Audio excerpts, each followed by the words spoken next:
Hello and welcome back to The Stage Door, presented by Canberra Arts on Rogers TV right here in Corner Brook. We do want to thank our gold level sponsor, Harbour Financial, for helping making this possible. And it is a busy time. We are into the spring and it is actually starting to feel that way. The snow has started to melt and there's a lot of fantastic events coming up.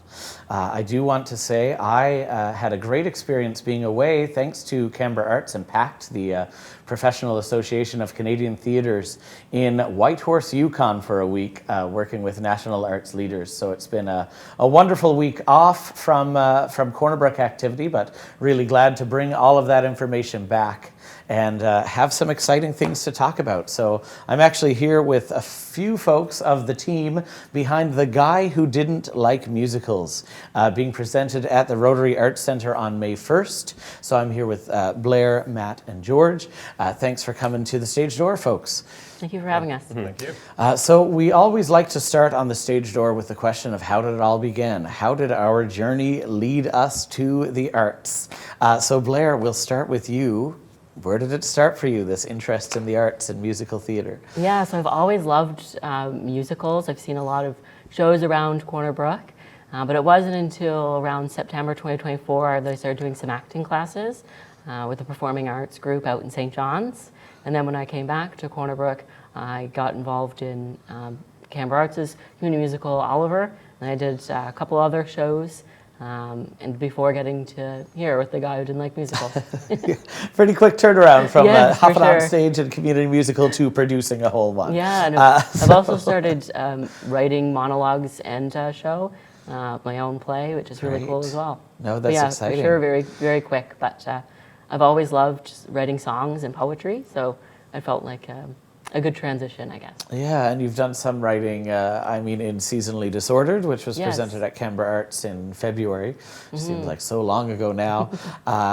So it's great to have vessels and spaces to be able to present your written work. Yeah, absolutely. While you're working in various fields. You're also a lawyer. Yes. So, you keep pretty busy with all of this. Yeah, for sure. So it's wonderful to see, you prioritize the time for theater as you've, developed, funds and the ability to be able to produce and make that happen. Yeah, no, absolutely. It's been a fun journey, and I'm loving it for sure. Excellent. Well, that's wonderful to hear.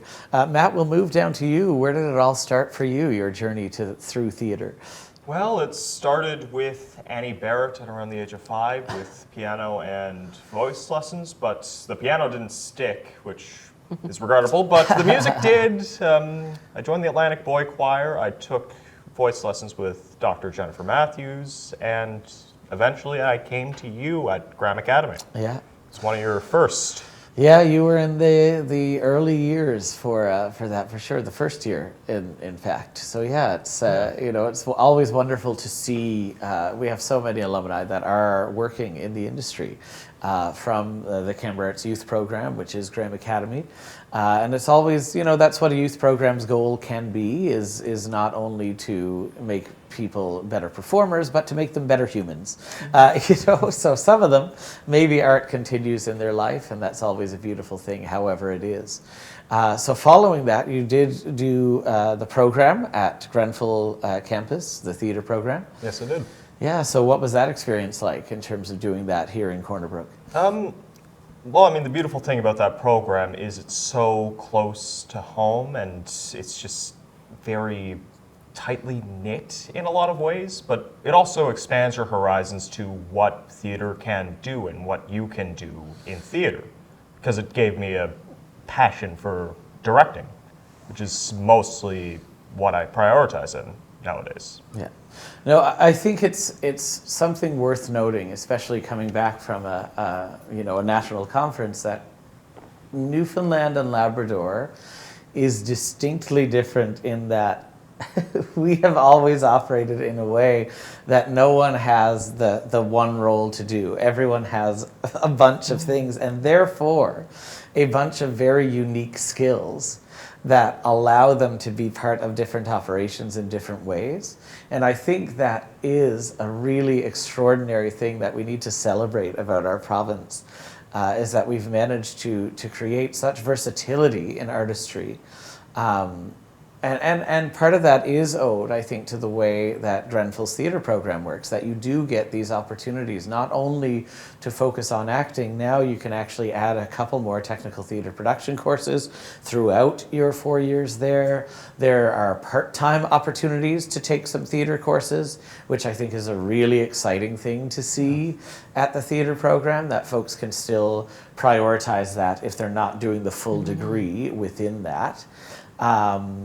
Yeah, I think it's an exciting thing, and I do think, you know, the campus helps foster that in many ways. So that's a great thing. And George, you are just starting that journey at Grenfell, but where did it all begin for you as a theater artist?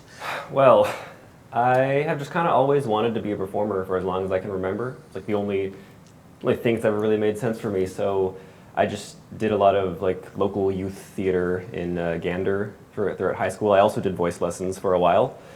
And then, I mean, there really was nowhere else I could go to like do theater in Newfoundland outside of Grenfell, so I came here. This is my first year. And yeah, that's kind of it. I still feel like I'm just getting into the world of theater, it feels like. And Yeah. it's a very exciting journey so far. Absolutely. I mean, it's always that journey, you know, as you progress through education programs. You know, you're starting from youth theater, have a background where you're doing some shows fairly regularly as part of the program. And then, you know, you get that first year at Grenfell, which is great because you have opportunity to do some shows with the directed studies that are directed by your peers. And then following that, you got to be a part of this, which is a wonderful thing, I'm sure, to be able to kind of extend your stay a little bit. And that's the amazing thing about theater and theater programming, is so often, you know, particularly in this province, there's a lot of fantastic groups doing theater, whether from a community standpoint or from a professional standpoint. There's a lot of opportunities to audition for projects while you're still in those 4 years of education, which is an exciting thing. So we'll talk now a little bit more about this project and who's presenting it. So this is the Ehlers Downlows in Newfoundland Labrador. So Blair, of course, we're all wearing these zebra ribbons. That is why. That's the group's brand and identity. So for those that don't know, Blair, you know, you're a champion of this this society. You're certainly doing a lot of work with them. What do people need to know about this?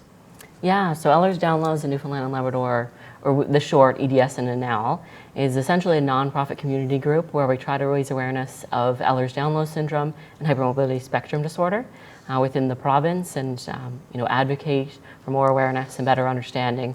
And I always say, you know, for hope for one day that there may be a cure.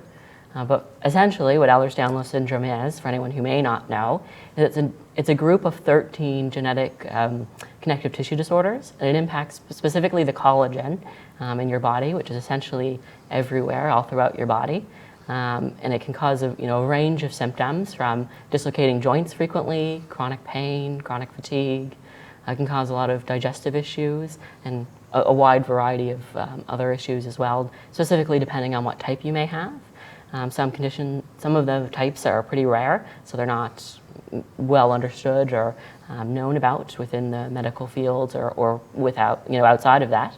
I always say kind of one of the better ways to explain EDS is that most folks without this condition have connective tissues that are kind of like Gorilla Glue. It's holding your body together, everything's really supported, you don't have to worry about anything falling apart. But with Ehlers-Danlos or EDS, you have essentially the equivalent of like school glue. If you leave it long enough, it's going to fall apart. And I also have that condition, and it often results in dislocating joints very frequently, or subluxing them where they're kind of in or out, and a lot of pain for sure. Mm-hmm. Yeah, and I think it is something, that we don't often hear about. Mm-hmm. Newfoundland Labrador is a relatively small place, but we are a microcosm of the world. We do have a lot of information that needs to be shared and learned. So what inspired you with that journey to be a spokesperson for it in all intent. So what was it that led to that? I guess having a little bit of that theater desire lets it be a little easier to say, no, I'm going to be the public speaker in front of this issue. I'm not going to, which is very admirable, Blair. So thanks for doing that. Thank you. I'm sure it's incredibly helpful for those that are living with this that may not be able to speak up about it. So, no, absolutely. What inspired that to be in front of it as opposed to behind? So it took many years to get diagnosed with Ehlers-Danlos syndrome, and that's often the case for a lot of people with EDS, that they wait many years. Often the results of it being somewhat of an invisible disability for many people, and also not well understood. So I didn't want others to feel alone, like I felt alone. So I wanted to help raise awareness as a result of that, so that there would be better understanding that people could get the diagnosis that they need, while also being able to create a community. And I feel like we've done so with EDS and NL. We've slowly, over the years, you can see the group growing and growing. Roughly now, I think in our private group, which is filled mostly with folks with Ehlers-Danlos syndrome, there's roughly around 200 people. But every day I see new people joining, which has been great to see. Yeah, no, I think that certainly shows the need and the impact that you're having.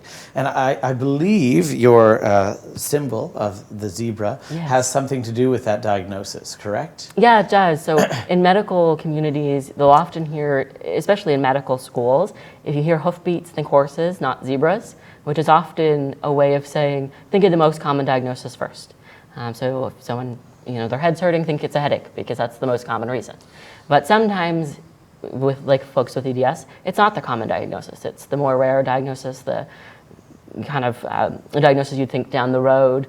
Some people, like I said, may not kind of think of it at all. And so sometimes it is the zebra and not the horse. Yeah. No, I think that's a wonderful analogy to kind of flip and use for that symbol. I think that's incredibly valuable to have, because it's a conversation starter. It is. And that's what a symbol needs to be, is something that incites further conversation. And I guess that is what you're hoping that this project will do as well, is incite and stimulate further conversation. So before we move down the line, thanks for your patience for those in the cast and crew, we'll continue to talk about the producer, who, of course, you're also in the cast. But so the guy who didn't like musicals is by a group, Star Kid Productions. And they started off as a kind of bunch of university students in the US that were developing shows like a Harry Potter musical, a Starship, there's so many now, Twisted, The Untold Story of a Royal Vizier. That was a lot of fun, but definitely 14A. But it's some really great productions. Fairly cheeky, often humorous, draped in satire. The guy who didn't like musicals, I actually was part of the original crowdfunding for that. Wow. So have a couple souvenirs from the original production of that due to being on Kickstarter. So it's certainly a show that I really enjoy, and it's great to see something like this being brought to Corner Brook, because it is, we often see the big shows that are through major rights holders and very expensive to produce, but you can do 3 nights at the Arts and Culture Center and do okay. This is a much smaller show in terms of the scale of that, and perhaps lesser known as well. So what drew you to this show, and why for EDS? Why did it, connect? What connected them? Yeah, so myself and Jamie Merrigan are co-producers for the show, and it's a very funny story. We're kind of sitting around in my living room just discussing possible events for EDS Awareness Month this year, but we were discussing it last year. And both with a love of theater, we thought it'd be great to do a musical to kind of share awareness in a different space. We've often done it in kind of more of a public setting with folks with disabilities or within the medical field, but we thought it'd be a great idea to expand that into theater. And then in terms of this musical, we picked this one. In this show, Paul is essentially up against a lot of social pressure to love musicals, as someone in the show who hates musicals. And we thought it would be kind of fitting, because with EDS often being an invisible disability, there's often a lot of social pressure to In some ways, as people with invisible disabilities, we might hear everything's fine, it'll be okay, or sometimes you'll hear that there's nothing wrong, that it's psychosomatic, like making it larger than it is in terms of your symptoms. And we thought that that kind of social pressure that you face kind of translates into the show, where Paul doesn't like musicals and is facing that pressure as well to like them. Yeah, no, I think it's great that you were able to kind of find that and work that into the production. Yeah, we've made it quite an accessible production, like choreography, even blocking things are made accessible for various folks in the cast, like myself, who use a wheelchair, to make it as an accessible production as we can.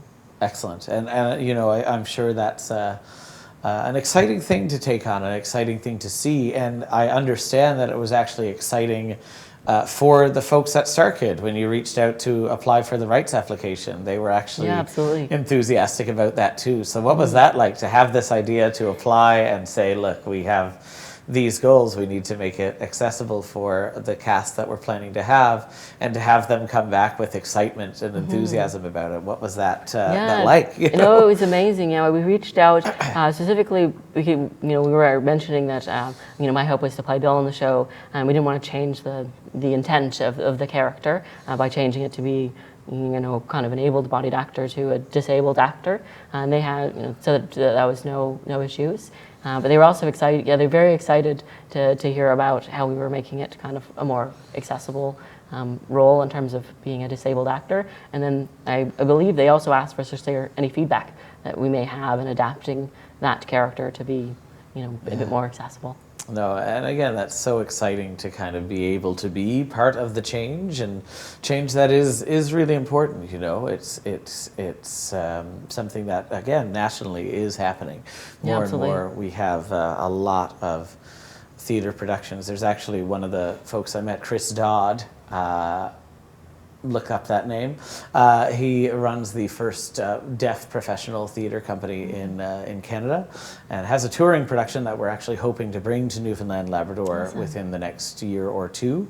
So stay tuned for that. We'd love to bring Chris here, and it's really an exciting time in theater because of that. There's a book by Canada Playwrights Press that's all rooted in various things that are, again, just making the push to professional theater now, but that's an exciting time. Even though it did take its time to happen, it is happening, and I think it's so exciting to see those books and scripts get published and celebrated and uplifted. So yeah, definitely, you're part of that now with this adapting work. So Matt, you are the director for the project. What has it been like, kind of knowing that? I guess you knew StarKid going in and probably knew that production, but you're now being trusted with some big changes for that, to work with the choreographer and the team in building that. So what was that like?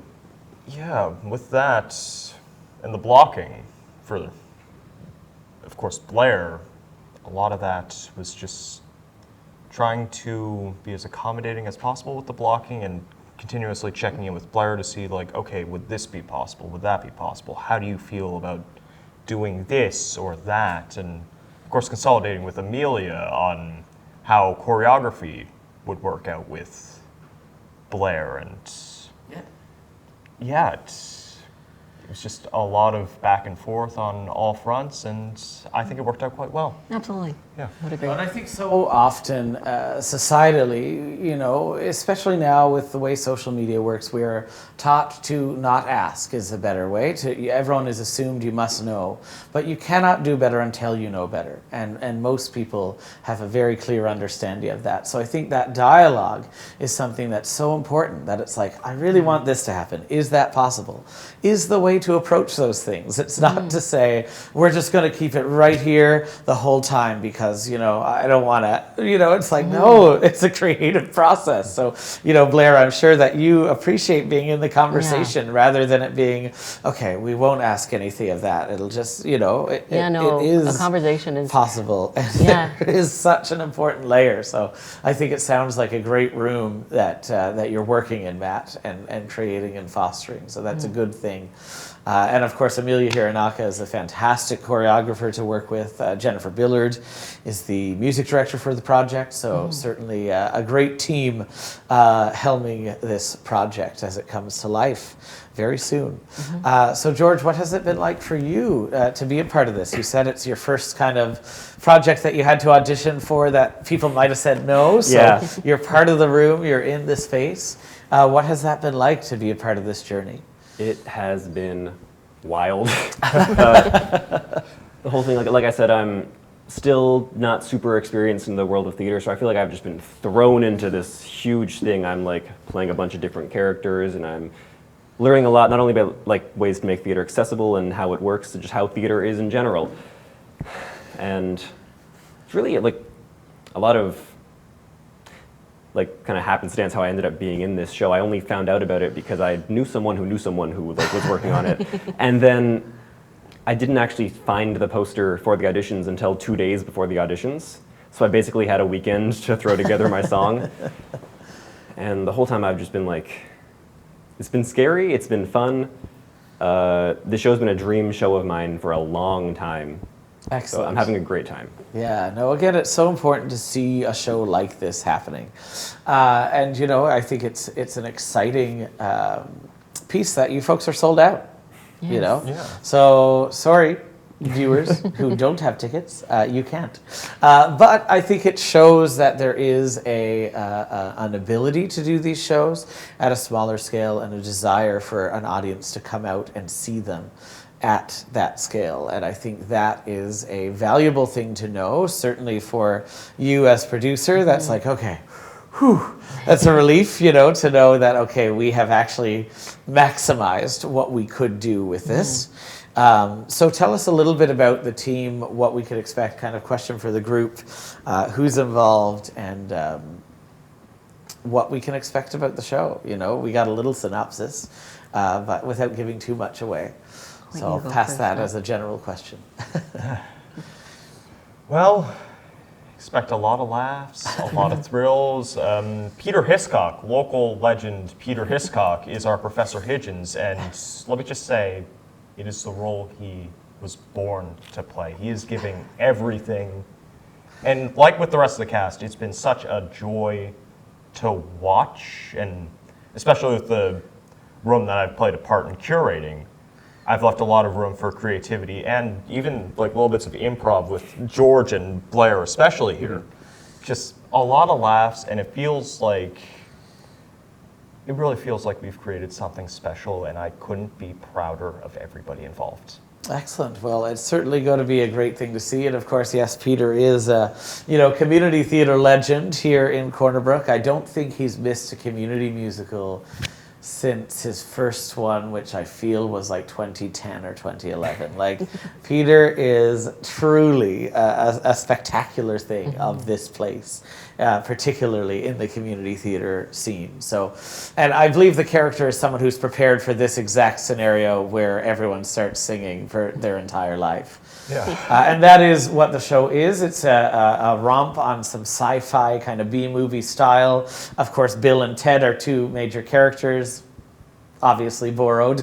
And I think it's a really exciting piece, about the takeover is that people burst into song, which is just terrible for the guy who didn't like musicals.